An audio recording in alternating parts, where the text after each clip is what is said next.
หน้าร้อนอย่างนี้ใครกำลังมองหาเครื่องดื่มดับกระหายผ่อนคลาย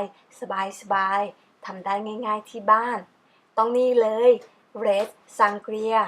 เครื่องดื่มซิกเนเจอร์ของชาวสเปนแนะนำว่าให้ดื่มกับกลุ่มเพื่อนๆเพราะจะทำให้ซัมเมอร์ของคุณ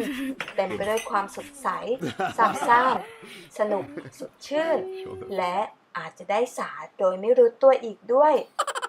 ตามไปดูสูตรวิธีการทำกันเลยดีกว่า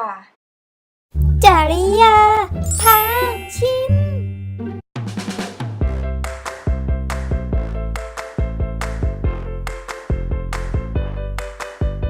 ข้อดีของซังเกรียนะคะ เราไม่จำเป็นต้องใช้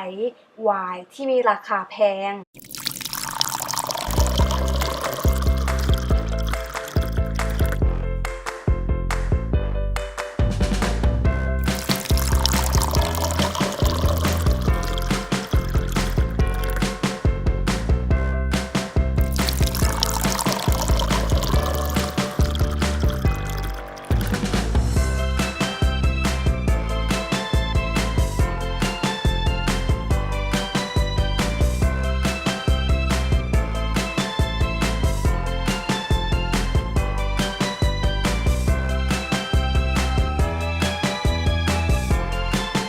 เราก็จะตัดผลไม้ให้เป็นชิ้นเล็กๆนะคะ ใช้ทั้งเปลือกเลยอ้อแล้วเพื่อนๆอย่าลืมล้างผลไม้ก่อนล่ะ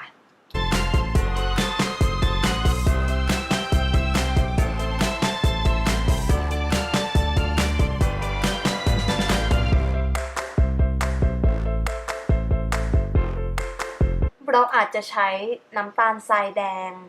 เมเปิลไซรัปหรือสารให้ความหวานอื่นๆแทนได้นะคะ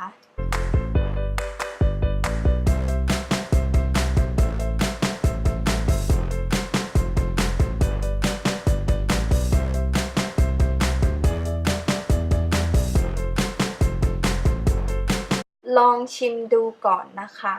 แล้วก็ปรับเปลี่ยนรสได้ตามชอบเลย บีบน้ำมะนาวนิดหน่อยเพิ่มรสชาติ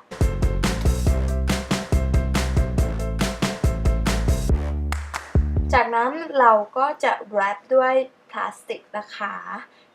ทิ้งค้างไว้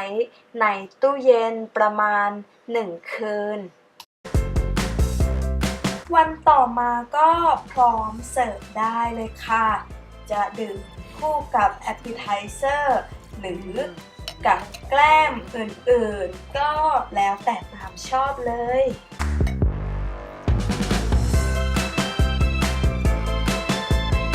นอกจากจะให้ความสดชื่นแล้ว เรายังได้ทำกิจกรรมดีๆร่วมกับเพื่อนๆใช้เวลาคุ้มค่าอย่างไม่ลืมเลือน ความสุขเล็กๆนี้สร้างได้ง่ายๆจริงๆค่ะ ถ้าเพื่อนๆชอบคลิปนี้ฝากกดไลค์ติดตามเป็นกำลังใจให้จริยาด้วยนะคะ ขอให้เพื่อนๆมีวันหยุดที่สนุกสดชื่นแล้วพบกันใหม่ในคลิปหน้า สวัสดีค่ะ